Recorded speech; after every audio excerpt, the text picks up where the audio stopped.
Oke, teman-teman semua, mungkin tadi setelah ini ya, melihat tadi dari perjalanan AI gitu ya di masa lalu sampai sekarang, terus cara memanfaatkan AI ya agar maksimal ya dalam penggunaannya. Mungkin teman-teman sekarang punya banyak pertanyaan ya. Eh, Tadi ada beberapa juga ya yang udah ini yang ingin bertanya. Jadi silahkan ya, kita akan buka dua sesi pertanyaan, Pak Dokter ya. Jadi sesi pertama dua pertanyaan, sesi kedua dua pertanyaan. Jadi silahkan teman-teman, jikalau ada yang ingin bertanya, angkat emot tangannya ya.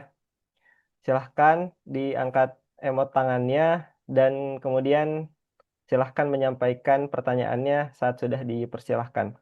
Oke, saya hitung mungkin ya. Satu, dua, tiga. Silahkan angkat tangannya bagi yang ingin bertanya. Oke, banyak ini, Pak. Oke, karena ini yang paling depan ya. Silahkan pada Ebi Abadi. Baik, terima kasih banyak untuk moderator. Sebentar, izin. Baik, izin Pak. Sebelumnya, Assalamualaikum warahmatullahi wabarakatuh. Waalaikumsalam warahmatullahi Waalaikumsalam. wabarakatuh. Perkenalkan, nama saya Ebi Abadi, mahasiswi Informatika Angkatan 2024.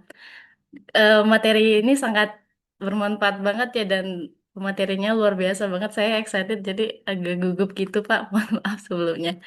Jadi langsung saja pertanyaan saya ini mungkin sedikit di luar konteks, tetapi masih relevan dengan materi yang Bapak bawa hari ini. Itu terkait AI yang dimana em, saya pernah menjumpai sebuah video yang membahas tentang setiap penggunaan prompt yang kita gunakan itu mengurangi air bersih yang ada di dunia, karena setiap server yang berfungsi itu seperti itu kan ChatGPT atau Gemini AI itu banyak yang langsung menggunakan secara bersamaan, yang pastinya kalau seperti yang diajarkan ke kami itu panas, itu server itu akan bergerak berfungsi lebih cepat seperti itu. Kemudian saya mencari sumber datanya, yaitu saya menemukan di sini ada dari University of California, Riverside, UCR, dan University of Texas Arlington, yang dimana peneliti utamanya adalah Seolei Ren, yang itu adalah diperkirakan setiap 10 hingga 50 penggunaan prompt dengan ChatGPT 3 atau menggunakan sekitar 500 mililiter air untuk pendinginan server, dan masih ada beberapa sumber terpercaya lagi yang mungkin nanti bisa di-share juga. Jadi pertanyaan saya itu, menurut Bapak kan tadi kita membahas tentang produktivitas ya. Nah, tetapi dari segi eh, ilmu atau informasi yang saya dapatkan itu sedikit bertentangan, yaitu dapat lebih ke berdampak pada lingkungan.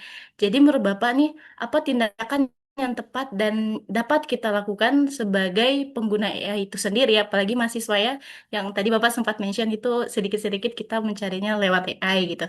Kemudian itu sendiri tanpa mengurangi tingkat produktivitas, tetapi tetap memaksimalkan penggunaan AI ini. Itu saja dari saya, Pak. Sebelumnya, terima kasih banyak. Wassalamualaikum warahmatullahi wabarakatuh. Waalaikumsalam warahmatullahi wabarakatuh. Salam. Langsung saya jawab ya. Asadullah. Oh, boleh, Pak. Oke, baik. Terima kasih ya, Bi, atas pertanyaannya. Saya sepakat ya dengan tadi terkait dengan sumber daya ya, air, listrik itu memang sangat boros penggunaan AI ya. Eh, Memang saat ini ya ada yang namanya AI race ya. Jadi perlombaan AI dari berbagai negara ya, berbagai sektor ya. Itu mengutilisasi AI ya. Mungkin eh, hingga beberapa tahun atau mungkin dia sampai melebihi tahun 2030. Itu memang polanya semacam itu. Nah, untuk melihat itu AI ya berarti kita ya karena ada concern terkait isu lingkungan itu ya kita perlu menggunakan AI dengan bijak ya. Kalau misalkan kita punya awareness terkait lingkungan gitu. Eh, jadi pahami bahwa ya tadi yang disampaikan Ebi itu bahwa memang betul setiap kali kita ngeprom ya atau mungkin setiap kali kita bahkan ada memuji AI itu ada implikasinya. Jadi energi yang dihasilkan yang dibutuhkan ya kemudian air yang dibutuhkan untuk pendinginan itu akan jauh lebih banyak. Nah, berarti kita harus menggunakan AI secara bijak ya. Jadi jangan spam AI-nya gitu. Jadi kalau bisa ya tips saya mungkin kalau misalkan AI efektif ya nggak berulang kali sebelum kita misalkan masukin prompt itu supaya concern itu bisa lebih diminimalisir ya tentang lingkungan itu berarti kita harus siapkan dulu promnya itu harus sudah matang spesifik ya sehingga nanti ketika kita berikan di AI itu udah langsung mendapatkan hasil yang kita inginkan itu untuk menggunakan AI yang sekarang ini itu adalah era centralized atau AI terpusat. Jadi diperlukan data center besar ya yang dimiliki oleh negara-negara besar, ya, industri-industri besar ya. Eh, namun perspektif saya ini mungkin nggak akan berlangsung seterusnya gitu. Karena sekarang ya mulai bergeser ya kalau dari model ya LLM Large Language Model yang dulu centralized sudah mulai yang model terlokalisir.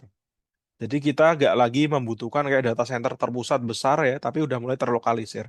Sehingga harapannya ya, nanti berarti energi yang dibutuhkan bisa lebih kecil. Terus ada juga pola pergeseran ya untuk menuju pada namanya Edge AI.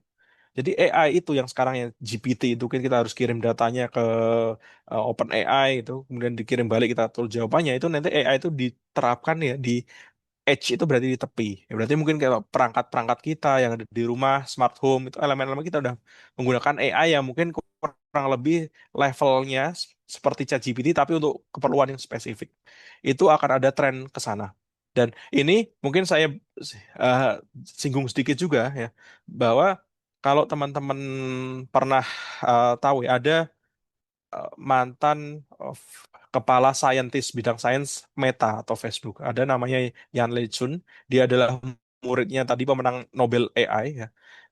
Dulu dia lead engineer, lead scientist di Meta, tapi sekarang udah resign keluar ya. Salah satunya itu karena dia punya visi yang berbeda dengan si Mark Zuckerberg. Ya. Mark Zuckerberg itu lebih kepada dia mau push kepada AI centralized model GPT yang sekarang ini ya. Dia pengen develop ke sana ya, makanya dia hijack top talent AI.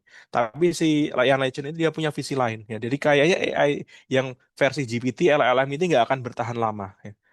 Ini proyeksinya orang yang top scientist di bidang AI ya. Saya juga punya feeling yang sama kurang lebih. Jadi kemungkinan LLM ini nggak akan bertahan sangat lama sekali ya. Eh, akan segera digantikan dengan AI yang baru. Karena kita tahu ya perkembangan AI ini cepat sekali ya. LLM ya, transformer model, ya, large language model merupakan salah satunya saja. Itu pandangan saya. Ya, jadi mari menggunakan AI dengan bijak. Itu mungkin penutup saya. Terima kasih. Saya kembalikan ke moderator, silakan. Oke, baik. Bagaimana, Ebi? Insya Allah sangat terjawab sekali. Sebelumnya terima kasih banyak Pak dan moderator. Oke, baik. Mungkin penanya selanjutnya ya. Penanya selanjutnya, oke. Mungkin kepada Sam Surya. Bang Sam Surya, dipersilahkan. Waduh, sepertinya saya baru angkat tangan langsung ditunjuk ya. Rezeki sekali ini. Terima kasih banyak Pak atas materinya sangat luar biasa, benar-benar open-minded banget bagi saya dan teman-teman semuanya. Eh, Alhamdulillahnya Pak, izin cerita sedikit, saya sekarang lagi lanjut juga di S2 di bidang kedepannya bakalan ke computer vision Pak, kedepannya untuk yang S2-nya. Izin bertanya sebenarnya ini konsultasi pribadi sepertinya Pak. Kalau misalnya kita yang ingin mendalami bidang AI ini Pak, eh, prospek ke depannya kan lebih terbuka ya Pak ya. Kira-kira eh, apa nih yang kita sebagai anak muda, proyek-proyek seperti apa yang sekiranya Indonesia tuh bakal butuhkan kira-kira 10 tahun ke depan. Sehingga kita yang sekarang lagi berada di luar negeri, yang sedang belajar mendalami AI, pulang-pulang itu menjadi bermanfaat untuk negara gitu Pak. Itu saja Pak Surur pertanyaannya. Terima kasih. Oke. Baik, terima kasih, salam Surya ya. Selamat untuk studinya ya, semoga sukses lancar. Eh, Terkait dengan apa yang perlu dipelajari ketika nanti balik ke Indonesia, mungkin yang saya bayangkan ya, membantu kita bisa lihat pola ya. Ada pola repetitif sebenarnya. Indonesia ini kalau kita lihat secara tren global ya, perkembangan global ini eh, relatif apa ya, late adopter. Jadi yang fase telat adaptasi. Nah, saya kasih misalkan contoh ya. Anda mungkin tahu, teman-teman tahu Amazon atau eBay, ada marketplace ya. Itu sebenarnya kan udah tahun dari 90-an akhir, tahun 2000-an awal itu udah ada. Nah, tapi di Indonesia yang marketplace ya, Tokopedia, Bukalapak atau mungkin Shopee itu kan baru muncul ya mendekati 2010 2009 lah. Jadi mungkin polanya itu saya melihat ada selisih sekitar 10 tahun. Nah, ada gap 10 tahun di sana. Ya mungkin kurang dari itu ya 5 sampai 10 tahun mungkin sekitar itu. Nah, di situ berarti kalau Anda mau balik ke Indonesia ya tips saya adalah coba kita amati apa yang ada di luar, yang trendy di luar yang mungkin di Indonesia belum ada. Coba grab itu dan coba di lokalisir ya. Lokalisir dalam artian kita buat apa ya, eh, lebih wise sesuai dengan konteks lokal ya. Nah, itu coba diadaptasi di sana. Menurut saya untuk saat ini ya, salah satu negara yang menjadi lead utama AI itu malah justru bukan yang kayak negara barat ya. Yang lebih menonjol itu yang saya amati itu semacam kayak Cina malah justru. Karena dia itu emerging sekali ya, dia leading di sana. Jadi sebagai contoh ya yang saya baru baca kayaknya minggu ini itu ada alat diagnostik dokter ya. Diagnostik dokter. Jadi orang di Cina itu gak harus datang ke dokter, tapi cukup datang ke depan peralatan itu, ngeliatin tangannya, tak jantungnya, dilihat parameter-parameter fisiknya, udah bisa diagnosa. Nah, di Indonesia itu belum ada. Berarti lihat konteks itu, kita coba adaptasi bagaimana bisa membawa itu ke Indonesia. Itu, itu sebagai contoh. Ya, Nah, itu samsudnya singkat aja. Dan terkait tadi, nanti kalau misalkan perlu diskusi lebih lanjut, gimana rencana ke depan kan kaitannya computer vision, silahkan kontak saya ya. Nanti bisa lewat Deden, Pak Khairul. Siap. Semoga Siap, Pak. Terima membantu. kasih banyak, Pak. Iya. Ya, Oke, terjawab Bang insya Allah ya. Sangat terjawab sekali, Bang Oke, Asad. oke. Mungkin penanya kita lanjut ke pertanyaan untuk sesi 2 teman-teman ya. Oke, silahkan teman-teman yang ingin bertanya diangkat tangannya. Oke, di sini di layar saya ada ini ya, Kak Ashifa Alia. Ya, Oke, baik, terima kasih silahkan. sebelumnya. Assalamualaikum warahmatullahi wabarakatuh. Terima kasih atas kesempatan yang diberikan moderator kepada saya. Perkenalkan, nama saya Kak Ashifa Alia Salsabila, siswi kelas 9. Mohon izin Bapak, saya ingin bertanya, pertanyaan saya singkat saja. Bagaimana cara kita membedakan antara menggunakan AI sebagai alat bantu dengan menciplak hasil AI di dunia pendidikan dan pekerjaan? Sekian, terima kasih. Wassalamualaikum warahmatullahi wabarakatuh. oke baik. Siva. Eh, Terkait dengan AI ya, bagaimana bisa eh, membedakan plagiat dan tidak plagiat ya. Eh, jadi pertama itu kembali ke ethics memang. Eh, jadi secara AI itu sekarang diperbolehkan. Tadi misalkan Pak Khairul cerita itu di UI itu diperbolehkan, atau kampus lain juga udah memperbolehkan menggunakan AI. Atau mungkin bahkan di publikasi ya, jurnal internasional itu juga diperbolehkan secara eksplisit menggunakan AI. Tapi AI-nya itu sejauh mana ya? Yang diperbolehkan di sini adalah yang wajar. AI itu hanya sebagai kayak pembantu penulis. Jadi misalkan apa? Mereview bahasanya, kemudian translasinya itu diperbolehkan. Tapi kalau misalkan AI itu semacam kontennya itu persis plagiat, itu secara etik tidak diperbolehkan. Gitu. Jadi kita tidak boleh melakukan itu ya. Kan tanpa AI pun ya yang namanya plagiarisme itu tidak diperkenankan gitu. Dan eh, ketika kita menggunakan AI itu ya, kalau saya ya pengalaman pribadi AI itu ketika misalkan teks ya saya buat tulisan, teks yang di generate AI itu feel-nya beda sama tulisan manusia gitu. Jadi pengalaman saya sejauh ini ya, ketika misalkan saya menulis, saya nggak bisa, misalkan AI menghasilkan teks 100% saya gunakan itu hampir nggak bisa sama sekali. Ya. Kecuali untuk problem sederhana ya. Tapi untuk problem yang lebih kompleks ya, misalkan menulis laporan, tugas itu AI tidak cukup untuk itu. Nah, jadi kita perlu supervisi. AI itu hanya mensuplai pengetahuan, membantu kita mempercepat, membuat ringkasan, tapi hasil akhirnya itu harus dari kita sendiri. Itu tips saya yang pertama. Dan kemudian ya, untuk memastikan bahwa tulisan kita, misalkan apakah kita terlalu terkontaminasi AI ya. Kalau saya, berdasarkan saya pengalaman, ketika misalkan ya saya memeriksa tugas mahasiswa apa yang dibuat dengan AI apa yang dibuat oleh manusia itu secara singkat itu bisa kelihatan ya dari gaya bahasanya tata bahasanya konteksnya itu feel-nya beda antara buatan AI dan buatan manusia dan sekarang pun ya tools-tools yang bisa mendeteksi ini buatan AI atau enggak itu banyak. Ya, Anda bisa cari di internet ya AI detector. Nah, itu sangat banyak toolsnya ya. Kemudian ketika AI detektor itu ada solusinya juga ternyata dari AI. Ada namanya AI humanizer. Ya. Jadi misalkan ada teks yang diciptakan AI ya rapi atau mungkin konteksnya spesifik itu ada tools AI humanizer tulisannya dibikin agak berantakan lagi gitu. Jadi seolah-olah itu bikinan manusia, lebih manusiawi. Itu sekilas dari saya.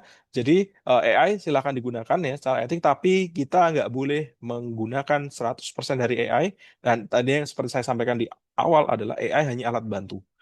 Misalkan itu adalah tugas, itu adalah laporan, mungkin skripsi ya ketika Anda udah memutuskan ini adalah karya Anda, berarti Anda harus melihat dari awal sampai akhir bahwa itu adalah benar-benar karya Anda eh, dari ujung atas sampai ujung bawah itu adalah mungkin karya Anda. Itu jadi itu pastikan itu dan kalau menggunakan AI harus clear role-nya sebagai apa, harus dibuat pernyataannya. Ini sebagai membantu saja penulisan atau untuk konteks-teks lain. Dan kita tidak perkenalkan 100% copy paste di AI itu. Itu yang mungkin saya bisa bantu menjelaskan ya. Saya kembalikan ya. Silakan kalau ada tanggapan dari Syifa atau ada dari moderator. Ya, Oke, baik Bapak, terima kasih banyak atas penjelasannya. Ya. oke. Cukup Syifa ya. Oke, mudah-mudahan cukup terjawab. Oke, ini banyak sekali penanyanya Pak ya. Oke, mungkin selanjutnya, oke yang dari tadi angkat tangan ya. Mungkin untuk saudari ini ya, Ludia Adeningrum, disilahkan. Oke, baik. Sebelumnya saya ucapkan terima kasih kepada moderator yang sudah memberikan kesempatan untuk bertanya. Sebelumnya izin Bapak perkenalkan saya Ludia, salah satu alumni mahasiswa bioteknologi. Di sini pertanyaan saya, kami sebagai mahasiswa bioteknologi, AI ini sekarang jadi alat yang hampir selalu kami pakai gitu, baik dalam baca jurnal lebih cepat, ngerangkum atau membuat metode, sampai bantu analisis data awal gitu. Jujur, ini sangat ngebantu produktivitas, tapi di saat yang sama kami juga ngerasa ada garis tipis antara dibantu AI dan bergantung pada AI. Nah, apalagi di bidang kami bioteknologi, pemahaman konsep, logika, eksperimen, dan tanggung jawab ilmiah itu nggak bisa digantikan. Nah, kami pengen tetap bisa produktif dengan AI, tapi tetap punya kontrol atas proses berpikir dan keputusan ilmiah kami sendiri gitu. Nah, pertanyaan saya di sini, secara praktis, kebiasaan atau batasan apa sih yang sebaiknya diterapkan mahasiswa bioteknologi saat menggunakan AI, misalnya dalam membaca jurnal, merancang eksperimen, atau menganalisis data gitu, agar AI ini meningkatkan produktivitas tanpa membentuk ketergantungan dan tanpa menghilangkan pemahaman ilmiah kami gitu, Pak. Seperti itu. Oke, baik. Makasih Ludia. Ya, kelihatan praktis ya. Saya apresiasi untuk aplikasinya ya AI untuk konteks bioteknologi. Eh, yang pertama mungkin yang paling simpel adalah ya ketika kita menggunakan bantuan AI itu kita perlu memastikan bahwa apa ya konten yang generate AI itu kita perlu validasi. Ya. Nah, untuk validasi gimana kita perlu baca semua. Itu first step yang paling simple yang harus dilakukan. Ya. Itu satu fase pertama yang harus kita lakukan. Setelah kita validasi, misalkan oke ya, oke, misalkan yang di-generate AI itu bisa menjawab apa yang kita tanyakan, apa yang kita cari. Selanjutnya, ketika kita mau misalkan membuat laporan ya, atau memformulasikan ya, penelitian misalkan, eh, dari pengalaman saya, singkirkan AI dulu ya, kita baca dulu AI semua ya, kemudian kita buat original pemikiran kita, kerangka pemikiran kita. Ya. Jadi singkirkan AI, jangan copy paste dulu ya. Kita buat ya, kita ketik ya draftnya, outline-nya seperti apa, apa yang mau kita maksudkan gitu. Terus kemudian dari sana berarti apa yang dituliskan di sana ya, asalkan nggak copy paste ya, itu adalah buah pemikiran kita original, dan berarti kita masih dilatih di sana. Kita hanya menggunakan AI untuk misalkan ekstraksi pengetahuan atau meringkas atau menganalisis data untuk konteks bioteknologi. Kemudian hasil buah pikiran utamanya itu harus dari kita benar-benar gitu. Terus kemudian ya, dari buah pikiran itu kalau bisa kita tulis sekalian, ya, barangkali lebih komprehensif ya. Kemudian fase terakhirnya ya, setelah itu adalah ide pikiran kita yang utama itu, barangkali AI bisa di reuse lagi. Nah, misalkan apa? Untuk merapikan ya, untuk memastikan nggak ada grammar error ya, misalkan nggak ada tulisan tata bahasa, itu silahkan gunakan AI lagi ya. Dengan kondisi seperti itu berarti AI ya berperan di awal ya, kemudian mengekstraksi pengetahuan, kita memahami, dan konten utamanya itu harus dari kita sendiri ya, original ya. Jangan copy paste ya. Makanya tadi saya minta harus divalidasi dulu, harus dianalisis dulu. Kita boleh nggak setuju banget ya, boleh banget nggak setuju sama AI. Eh, Kalau nggak setuju, kita validasi lagi. Ya. Dengan cara apa? Misalkan ada sumber jurnalnya, kita baca sendiri. Oh ini salah ya, berarti kita nggak bisa approve. Gitu. Ini yang paling kritikal menurut saya sih yang.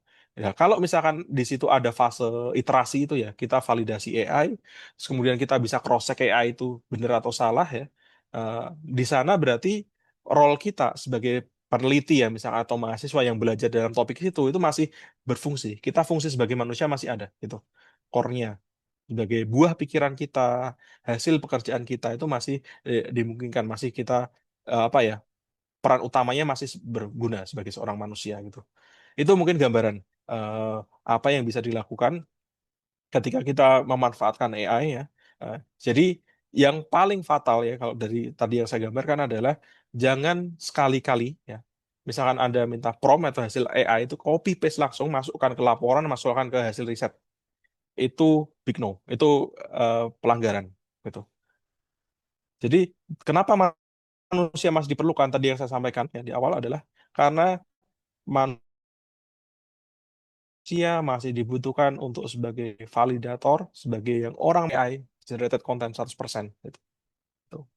Itulah kenapa peran manusia masih dibutuhkan. Nah, ketika nanti Anda mungkin berkecimpung bioteknologi pada level yang mana AI itu banyak salahnya, ya, mungkin kompleksitas pekerjaan Anda ya AI itu nggak bisa menyelesaikan, berarti Anda sudah pada level domain yang di atas AI, lebih expert dari AI. Nah, itu dia ada order track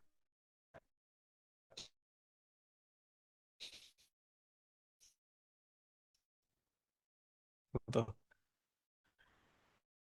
Tapi kalau mungkin apa yang misalkan from Anda mungkin enggak tuh lebih dibandingkan expertise yang Anda kuasai. Itu dari saya. Ya. Saya kembali ke Ludia atau ke moderator. Baik, Bapak, terima kasih. Oke, baik. Mudah-mudahan terjawab ya. Mungkin terjawabnya bukan buat lu dia doang, tapi seluruh pertanyaan mahasiswa akhir ya. Tiap hari bukannya chat GPT. Oke. Mungkin Pak Dokter, sebelumnya Hmm. karena masih ada waktu ya, Hmm. sedikit lagi. Mungkin kita buka pertanyaan terakhir, Pak Dokter ya, Ya. untuk teman-teman karena kebetulan cukup banyak yang mau bertanya. Mungkin kepada Taufik Atisina. Bang Taufik, halo. Oh, Cek, ada suara saya? oke, ada. Ada. Sebelumnya Silakan. terima kasih. Assalamualaikum warahmatullahi wabarakatuh. Assalamualaikum. Sebelumnya perkenalkan nama saya Taufik Atisina. Saya mahasiswa program studi Teknik Mesin dari Universitas Teknologi Sumbawa dan asal saya itu dari Sulawesi. Eh, Langsung saja ke pertanyaan saya. Di sini ada 2 pertanyaan saya dan harapannya saya mendapatkan pencerahan ataupun bimbingan gitu dari Pak dokter sendiri. Dan yang pertanyaan pertama adalah uh, saya sebagai mahasiswa teknik mesin atau engineering, apa yang harus kita persiapkan dari sekarang untuk mempersiapkan diri dengan ancaman AI yang bisa menggantikan pekerjaan di setiap industri.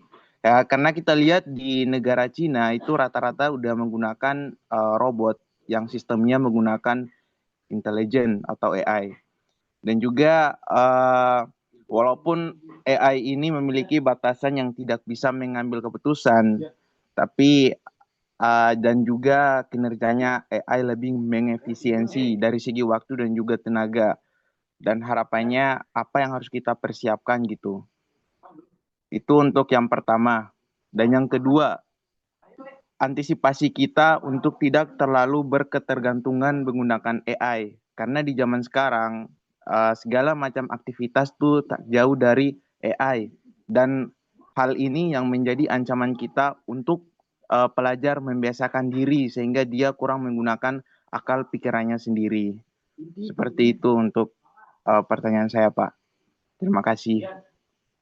Oke, baik. Terima kasih Taufik ya, bidang teknik mesin. Nah, jadi kalau tadi yang job description-nya ya, mungkin kalau teknik mesin ya dalam bentuk yang konteks mechanical beneran ya, terjun ke mekanis itu mungkin kalau bisa saya katakan dibandingkan bidangnya informatika ya atau software engineering itu, mesin itu mungkin relatif nanti next step-nya. Karena kan mesin itu mechanical. Ya, mungkin yang akan terancam itu nanti ketika sudah ada robotics ya. Robotics itu terancam dan hemat saya robotics itu di fase selanjutnya.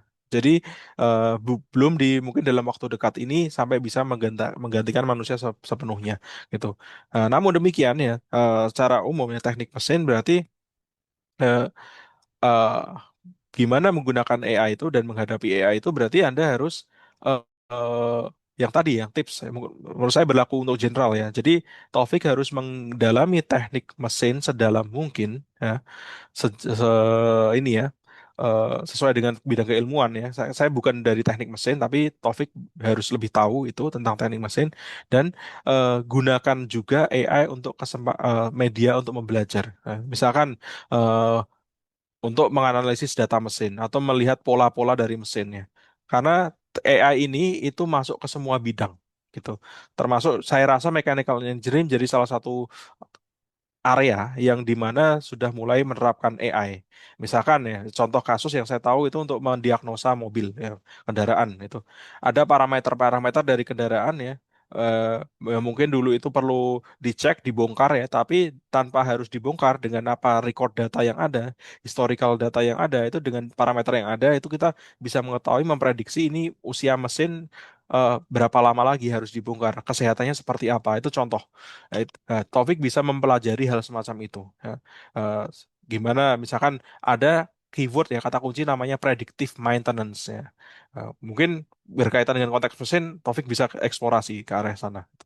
Untuk memprediksi ya, jadi lebih efektif, efisien. Itu yang untuk pertanyaan pertama. Kemudian untuk pertanyaan yang kedua terkait dengan gimana kita menggunakan AI ya.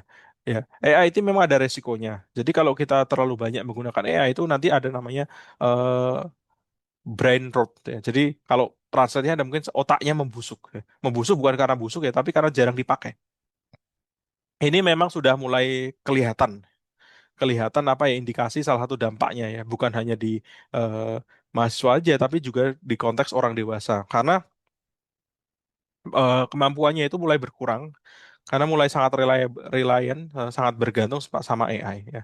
Tipsnya apa ya? Berarti itu tadi kita nggak boleh 100% menggunakan AI gitu. Menggunakan AI. Ini mungkin analogi sederhana teman-teman. Supaya Anda bisa tahu. Dulu teman-teman belajar matematika. Ya. pada saat Anda belajar matematika biasanya dilarang menggunakan kalkulator. Betul ya?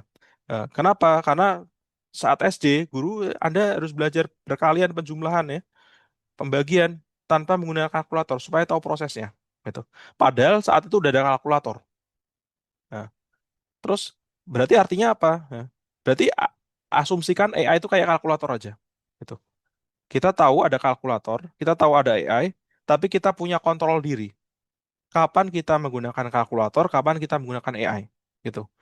Supaya kemampuan kita tetap terlatih gitu. Karena kalau contohnya kalkulator, nggak semua waktu Anda bisa menggunakan kalkulator gitu. Barangkali ada momen ujian nggak boleh pakai kalkulator, berarti harus hitung manual gitu. Begitu juga nanti misalkan ada tugas, ada ujian juga, Anda nggak boleh menggunakan AI, berarti harus dilatih juga. Otak ini harus dilatih gimana menyelesaikan masalah tanpa menggunakan AI. Nah, gunakan AI untuk membantu. Misalkan apa? Anda coba latihan soal sendiri, jawab sendiri, biar bantu cek ya jawaban yang Anda buat dikasihin ke AI. Coba nilai jawaban saya. Itu lebih cerdas gitu. Jadi gunakan AI sebagai tools ya. Jadi menurut saya itu bukan hambatan ya. Semua itu tergantung pada self control kita. Ya.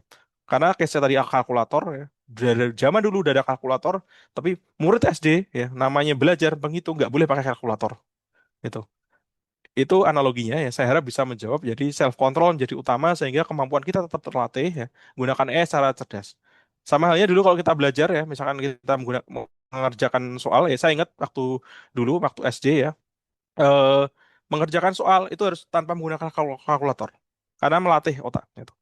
Kemudian orang tua saya mengizinkan ya, oh ini ada kalkulator. Nah, silakan cek lagi jawaban kamu setelah apa itu namanya selesai menggunakannya manual hitung tertulis itu, cek menggunakan kalkulator benar berapa salah berapa. Nah, itu contoh kita gimana menggunakan teknologi secara cerdas. Begitu pula dengan AI. Jadi kita tetap bisa mengendalikan diri, tahu kapan menggunakan itu, kapan tidak menggunakan itu. Itu jawaban saya. Saya harap bisa menjawab. Eh, saya kembalikan ke moderator. Eh, Oke, baik. Terima kasih Pak Dokter. Eh, Bagaimana terjawab ya? Oke, terima kasih Pak. mm, Oke, baik. Eh, oke, mungkin selanjutnya Pak izin sebelumnya. Nah, ini mm, sudah agak larut, tapi mm. ini di layar kita masih ada satu penanya, Pak. Ya, Apakah kita ya boleh. perbolehkan untuk bertanya? Oke, Saya tidak masalah. Mungkin teman-teman yang di NTB, Wita, yang kalau iya. saya masih WIB, jadi Soalnya gak enak juga nih, ada yang angkat tangan kalau iya. gak Boleh, bertanya boleh. Ya. kagok. Oke, mungkin kepada Saudara Bayu Ini untuk bertanya. selamat malam semuanya. Malam. Ini sekarang kan AI ini sering banget digunakan untuk membantu pengerjaan tugas dan pekerjaan kan. Namun banyak sekali platform AI ini ada batas penggunaannya atau limit dah gitu. Boleh nggak sih dia kasih tahu platform AI yang langganannya tuh yang paling murah gitu. Soalnya saya butuh itu. Oh iya. Wah ini eh, mungkin saya coba jawab ya. Saya coba jawab untuk konteksnya. Karena jujur saya pakai yang berbayar ya teman-teman. Pakai berbayar karena kalau menggunakan yang biasa itu kan ada limitnya ya. Karena untuk banyak hal yang perlu saya kerjakan itu jadi perlu yang berbayar. Namun yang saya tahu ya, misalkan ada segmen kasus Indonesia yang segmen apa itu namanya bisa free ya. Itu yang saya tahu itu adalah produknya Google. Ya. Google atau Microsoft itu kalau teman-teman menggunakan email akademik itu bisa request yang gratis. Itu Gemini sama Microsoft yang versi apa saya kurang tahu namanya itu bisa bisa menggunakan ini gratis. Anda cari aja yang eh, khususnya kalau masih akademik ya masih mahasiswa itu cari yang untuk akademik license minta mengajukan ya nanti ada bisa dapat itu dan bisa dapat free gitu. Opsi lain ya gunakan yang versi relatif murah. Relatif murah itu misalkan saya ambil contoh, ini bukan menyebut merek spesifik ya. Misalkan ini berdasarkan harga ya, saya lihat yang concern harganya ini misalkan ada ChatGPT. Nah, ChatGPT itu ada yang versi Indonesia. Jadi OpenAI itu tahu market Indonesia seperti ini, dia bikin yang versi downgrade dibandingkan versi yang eh, berbayar di luar. Itu lebih murah gitu sebagai contoh. Itu Bayu. Semoga bisa menjawab. Oke, makasih Mas. Oke. Mungkin teman-teman yang lain ini ya bisa coba ya tadi untuk request ke Google. Kita pakai AI yang gratisan ya. Hmm. Oke, untuk memastikan sebelumnya ya, ini udah aman ya? Gak ada yang bertanya sebelumnya? Hmm. Aman Bang. Oke, oke mungkin bisa kita lanjut ya ke sesi berikutnya. Sebelumnya terima kasih banyak Pak Doktor ya atas materi yang luar biasa ya dan menjawab pertanyaan dari teman-teman yang juga luar biasa ya yang kebetulan pada malam hari ini ternyata dari bagai bermacam jurusan ya ada biotek ya bioteknologi ada mesin tadi ya dan ada informatika ya mungkin malam hari ini banyaknya yang informatika ya berhubung ini berkaitan sangat erat dengan jurusannya. Oke, mungkin selanjutnya Pak, mungkin Ya, ada ini ya, penyerahan sertifikat terlebih dahulu ya dari ya, teman-teman Rich. Mungkin kepada Bapak Direktur. Oke, sebelumnya izin share screen. ya.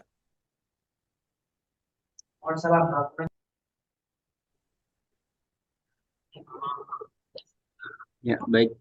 Terima kasih banyak Bang Asdul atas kesempatannya. Sekali lagi kami ucapkan terima kasih banyak juga kepada pemateri kita malam hari ini, Pak Alvan. Luar biasa sekali materinya, sangat-sangat bermanfaat sekali bagi generasi muda, khususnya bagi mahasiswa juga sekarang. Karena kebanyakan kehidupan kita sehari-hari itu tidak terlepas dari AI. Jadi AI itu sebagai asisten kita.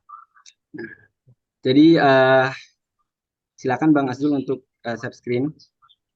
Ada sedikit apa namanya penghargaan untuk pemateri kita malam ini. Nah, berupa sertifikat penghargaan. Mungkin untuk penyerahannya kita dalam bentuk dokumentasi aja ya Pak. Iya. Ya. Terima Oke, kasih kita Bayu. bisa mungkin langsung dokumentasi. Pak moderator bisa langsung Oke, dokumentasi kali ya. aku izin hitung ya. Iya. Oke, 1, 2, 3. Oke. Gayanya kayak gini. Ini gaya Rich. C. Hairian.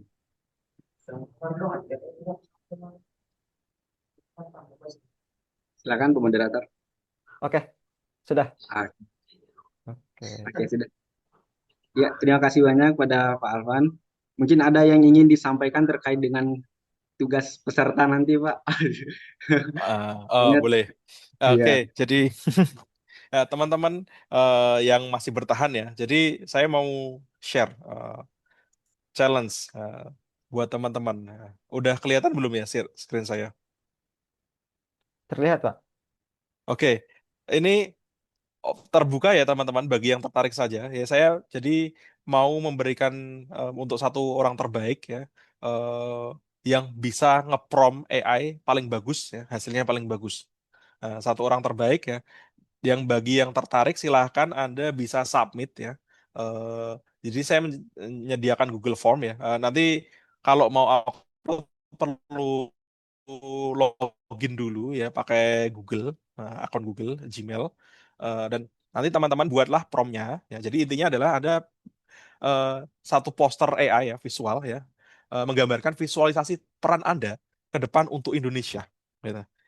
Promnya gimana? Bebas. Nah, itu teman-teman. Nah, itu nanti yang bakal dinilai dan hasilnya seperti apa ya. Nanti teman-teman silakan bagi yang tertarik ya. Ini nggak wajib semua, bagi yang tertarik saja ya. Silakan bisa mengisikan data, mengisi form tersebut dan upload gambarnya saja hasilnya dan promnya itu yang nanti bakal dinilai. Itu. Jadi nanti ya bagi yang terbaik ya, saya akan menjanjikan saya akan berikan buku ya. Bukunya seperti apa? Nah, nanti saya buku akan tanya bagi pemenangnya ya. Mungkin kalau pemenangnya informatika kan, mungkin mintanya buku tentang coding pemrograman. Nah, Itu nanti saya yang akan memberikan, atau yang tadi bioteknologi ya, terkait bioteknologi ya itu. Tuh, nah, silakan bagi yang tertarik, atau yang teknik mesin tadi juga ada, boleh silakan, eh, dan ditunggu sampai dengan besok ya. Besok jam 12 siang WIB. Jadi teman-teman masih bisa nyoba-nyoba ngeprom dulu. Itu dari saya ya. Eh, Sekian ya. Nanti di sana ada kontaknya ya. Nanti dari pemenang akan dihubungi langsung. Nah, itu. Sekian, terima kasih ya untuk kesempatan hari ini. Senang sekali saya bisa sharing dengan teman-teman semuanya ya. Semoga bisa bermanfaat ya. Dan pesan saya adalah, eh, jangan dihindari AI ya. Gunakan AI dengan bijak dan pastikan teman-teman ya pelajari bagaimana menggunakan AI, bagaimana menggunakan prompt untuk bidang teman-teman semua. Jadi nanti kalau harapan saya nih, teman-teman nanti semua, kalau lulus kuliah, Anda apply CV ya, jangan ragu-ragu masukkan kemampuan Anda untuk menggunakan AI sebagai prompt engineering untuk bidang masing-masing ya. Prompt engineering untuk bidang teknik mesin, teknik informatika ya, bioteknologi atau bidang-bidang yang lain, silahkan dispesifikkan di sana ya. Terima kasih ya kesempatannya. Mohon maaf bila saya ada salah kata. Saya akhiri wabillahi taufiq wal hidayah. Assalamualaikum warahmatullahi wabarakatuh. Saya beri kembali kepada moderator. Waalaikumsalam warahmatullahi wabarakatuh. Baik, terima kasih kepada Pak Dokter sebelumnya. Oke, kita lanjut teman-teman ya ke sesi berikutnya. Mungkin Pak, sebelum nanti di akhir kita tutup, mungkin kita bisa foto bersama terlebih dahulu Pak, bersama teman-teman yang ada di sini. Mungkin teman-teman yang hadir bisa dibuka ya untuk kameranya, bisa open cam.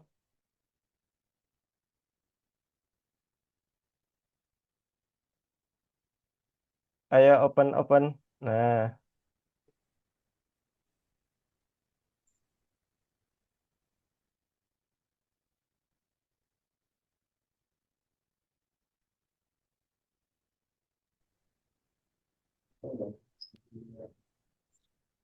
oke. Aku izin sebelumnya, saya hitung ya, hitung mundur. 1, 2, 3. Oke, ganti gaya. 1, 2, 3. Oke, tangan reach, tangan reach, tangan reach, tangan reach. Oke, 1, 2, 3. Oke, oke baik. Terima kasih pada teman-teman semua. Oke, kita sudah sampai teman-teman ya di penghujung kegiatan webinar kita pada malam hari ini. Dan izinkan saya selaku moderator menyimpulkan ya sedikit daripada kegiatan kita pada malam hari ini yang oleh pemateri kita disampaikan dan mungkin tadi juga disampaikan oleh teman-teman ya. Yaitu bahwasanya teman-teman di masa mendatang ya, esok hari, tahun depan ya, bulan depan, yang menentukan AI itu menjadi apa gitu kan, menjadi ancaman bagi kita atau menjadi peluang bagi kita adalah diri kita sendiri ya teman-teman. Jikalau tadi ya, jikalau kita pada saat ini menggunakan AI gitu, bergantung pada AI tidak sebagaimana mestinya seperti yang tadi disampaikan, ya nanti di masa depan akan menjadi seperti itu, akan menjadi ancaman bagi kita. Tetapi jikalau kita bisa menggunakan dengan bijak ya. Terus tadi juga disampaikan jadilah expert gitu ya dalam bidang kita masing-masing ya. Insya Allah gitu ya di masa yang akan mendatang AI ini menjadi alat bantu ya yang justru bisa mendongkrak karir kita semua. Oke, mungkin itu saja teman-teman ya untuk webinar kita pada malam hari ini. Saya ucapkan terkhusus kepada pemateri kita pada malam hari ini, Bapak Dr.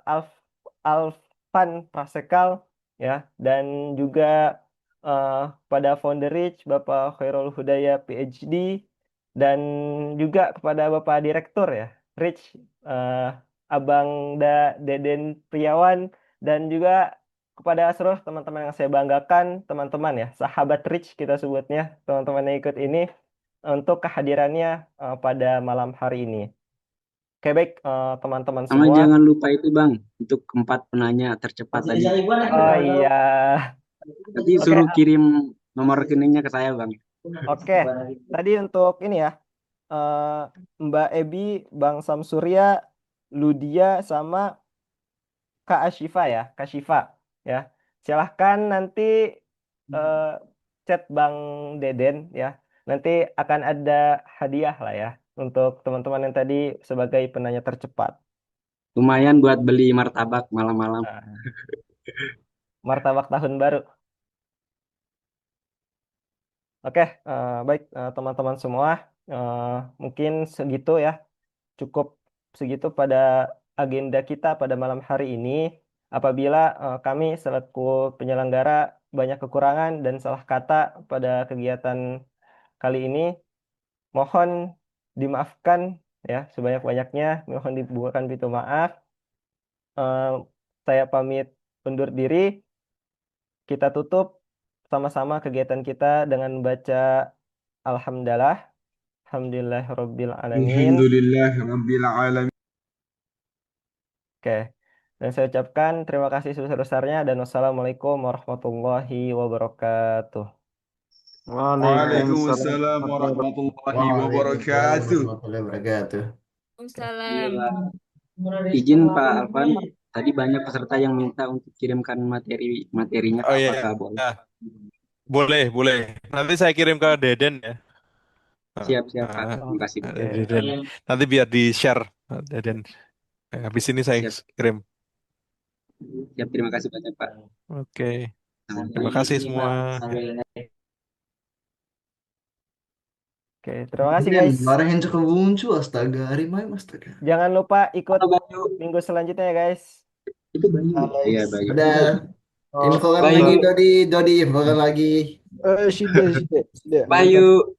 Iya, Ada Bang Noval, Masya Allah. Bang Noval nggak Bang sih? Nopal. Lagi Itu Noval, itu Bayu. ini.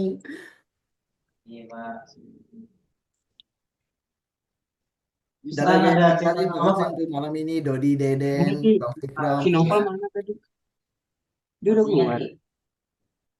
Bang. Oke teman-teman, saya akhiri ya, saya keluar semua biar langsung pada istirahat. Assalamualaikum warahmatullahi wabarakatuh. Waalaikumsalam warahmatullahi wabarakatuh. Dadah.